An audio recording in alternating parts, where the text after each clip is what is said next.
السلام عليكم ورحمة الله وبركاته. ازيكم يا حلوين؟ عاملين ايه؟ هنعمل النهاردة مع بعض فراخ مقرمشة على طريقتي. ما اعرفش حد عملها قبل كده ولا لا، هي مش كوكي بس فراخ مقرمشة طعمها حلو ولذيذ وهتعجبكم ان شاء الله. هنجيب مع بعض. انا الاول حاجة بجيب فرخة واقطعها، دي مقطعها 12 قطعة. تمام كده. وبحط مية تغلي على النار وبسقطها، بديها بسويها 3/4 سوا، بسلقها سلقة عادية خالص. بحط الفراخ في المية المغلية واحط لها بصلاية وطماطمايه، واحط البهارات بتاعتي، بحط قرنفل، بحط حبهان، ورق لوري، بحط كمان ملح، فلفل اسمر، بحط جزرايه، بحط فصين توم لو موجود. دي حاجات اختياريه وكل واحد زي ما بيسلق الفراخ بتاعته. تمام كده. بس التتبيله دي في الفراخ بتديني شويه شوربه بقى تحفه بجد، مفيش بعد كده. فجربوها بالطريقه دي هتعجبكم جدا. خلاص كده انا ببهر الشوربه بتاعتي وايه، بحطها تغلي على النار. بسوي الفراخ 3/4 سوا، مش بسويها سوا كامل. اتفقنا كده مع بعض. سواء بعملها كوكي او عملتها بالطريقه دي، فانا طبيعي بحب اديها ايه، غلوه على النار او غلوتين كده، اللي هي 3/4 سوا. علشان انا ما بحبهاش نيه، ما بحبهاش ان انا انقعها في التتبيله من بالليل واقوم تاني يوم اقليها والكلام ده كله. لا، بحس ان انا باكل وانا مش حابه الاكل، يعني بحس ان انا سوري يعني في اللفظ قرفانه، حاسه ان فيها دم، حاسه مهما اسويها بحس كده. انما ما بديها غلوه بحس ان انا قضيت على اي بكتيريا او على اي حاجه فيها، فباكلها وانا مرتاحه نفسيا. خلاص كده اتفقنا مع بعض. ده ما كانش عندي جزر صحيح، فحطيت جزر مقطع مكعبات وحطاه في الفريزر، واغطي الحله واسيبها بقى تغلي كده مع بعضها. خلاص زي ما اتفقنا. دي برضو حاجه اختياريه، لو انتي حابه تعمليها نيه فبرضو دي حاجه ترجعلك، بس انا ما برجحش كده بصراحه. انا بحب دايما اديها غلو، بتطلع معايا تحفه ولا بحس باي حاجه. حتى ما بكون عاملاها كوكي كاني جايبه كوكي بتاعتي الاكياس بالظبط، او كنتاكي زي ما انتم ما بتجيبوا يعني. خلاص. وغطيها واسيبها تغلي 3/4 ايه سوا. هنا بقى انا جبت كل حاجه وجيت اعمل الخلطه بتاعت كوكي. لقيت ما فيش عندي نشا، وهي مش بتبقى حلوه من غير نشا، لان النشا بيديها قرمشه وبيخليهاش تشرب الزيت. طيب قلت اعملها بالبيض والبقسماط عاديه بقى وخلاص. جت بنتي بدور على البيض، ما لقيتش عندي بيض في التلاجة. طب اعمل ايه؟ قلت لها خلاص نحمرها، نسلقها ونحمرها وخلاص على كده، ما نعملش، مش لازم يعني افتكاسه ولا مقليه. لا يا ماما لازم مقليه، يا ماما لازم مقليه.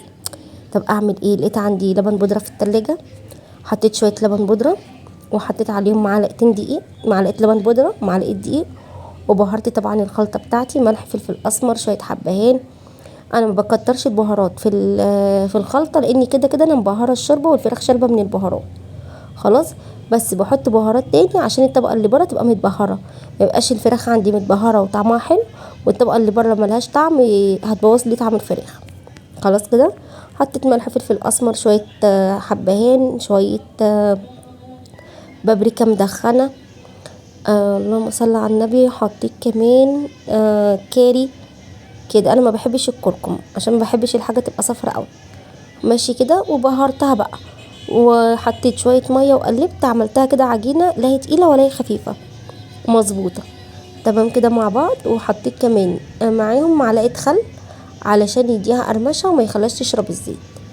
اتفقنا كده. والبقسماط ده كان كريسبي عندي،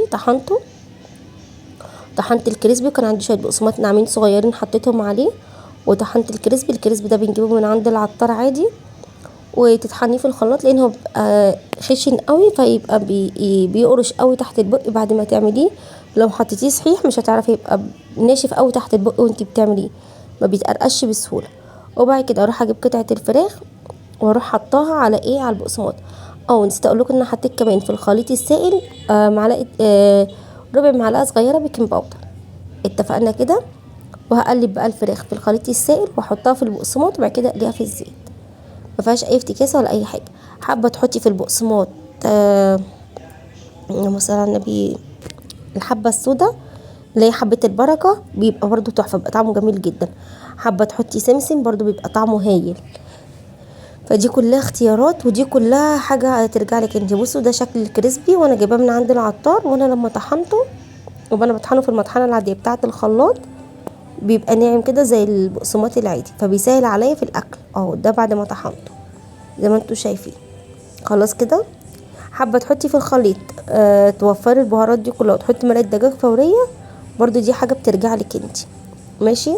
بس انا زي ما قلت لكم قبل كده، انا بحاول اقلل على قد ما بقدر اي حاجه بيبقى فيها مواد حافظه او اي حاجه فيها مكونات صناعيه، على قد ما بقدر بحاول اقللها، ما بستخدمهاش اللي عندي اللزوم وبس، للضروره القصوى يعني.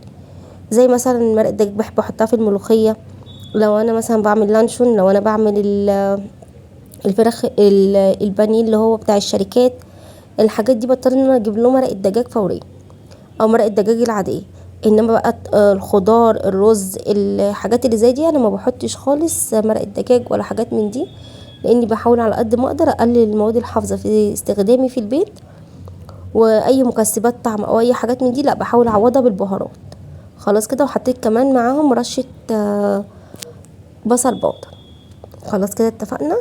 والبهارات دي برضو بتبقى حاجه اختياريه على حسب انتي ما بتحبي تعمل بهارات في الاكل، تحبي بهارات ايه. انا كده خلاص حطيت، بدات احط في الزيت واحمرها، وهتطلع مقرمشه معايا وجميله ومش شاربه زيت خالص، وبجد كان طعمها جميل. يعني لازم ست البيت بتتصرف، مش بتقف على حاجه معينه، وخصوصا ان الولاد ساعات بيبقى لهم تحكمات كده غريبه، او يقول لك ايه لا احنا خلاص ظبطنا معدتنا على نوع معين من الاكل انت وعدتي بيه، ما ينفعش تيجي تغيريه في اخر لحظه. فطبعا لازم غصب عنك تلبي طلباتهم يعني، وتعمل لهم اللي هم عايزين. خلاص كده. ودي كانت وصفتي ليكم النهارده، يا رب تعجبكم. وان شاء الله المره الجايه نعمل مع بعض كوكي اللي انا كنت فعلا ناويه اعملها لكم. انا ما بحبش اجيب الاكل جاهز، انا بحب اعمله دايما في البيت. فانا بصراحه ما بجيبش ولا كنتاكي ولا الحاجات دي كلها، انا بعملها في البيت، بتبقى طعمها بجد تحفه، بتبقى احلى بكتير قوي من اللي بياكلوها في المحلات. حتى الولاد لما بياكلوا بره يا ماما لا اللي انتي بتعمليها احلى بكتير. انا عن نفسي ما باكلش بصراحه بره، انما هو عندي الولاد هم اللي بيحبوا ياكلوا بره. خلاص كده.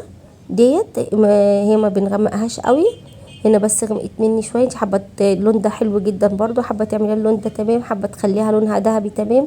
دي حاجه ايه برضو بترجع لك انت في الاخر، على حسب انت ذوقك ايه وانت بتحبي ايه. خلاص كده. وهنقل الكميه كلها اللي معانا، وبألف هنا وشفا، جنب شويه مكرونه، جنب شويه رز بسمتي.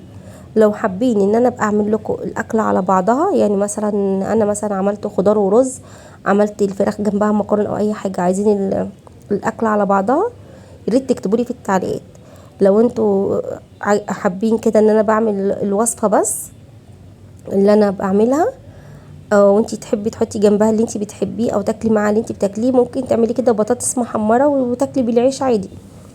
فدي برضو بتبقى اختيارات ليكي انتي، وحاجه على حسب انتي ما بتحبي او على حسب الولاد ما بيحبوا.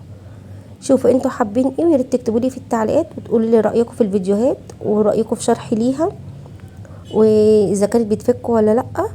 طبعا هستنى تعليقاتكم واللايكات والشير والسبسكرايب عشان القناه تكبر بينا ويبقى ليها متابعين اكتر وتفيد ناس اكتر.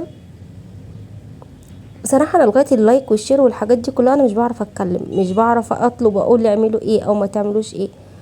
معلش استحملوني شويه بقى، انا بتكلم معاكم انتوا دلوقتي بقيتوا اخواتي، انا بتكلم معاكم بطبيعتي. بس انا بجد لا بعرف اقول لايك ولا بعرف اقول شير، مش بعرف اقول ان انا مش بعرف انطقهم، لا ما اتعودتش ان انا اطلب. ف يا ريت انتوا لو الفيديو يعجبكم اعملوا لايك، ما يعجبكوش خلاص. والسلام عليكم ورحمه الله وبركاته.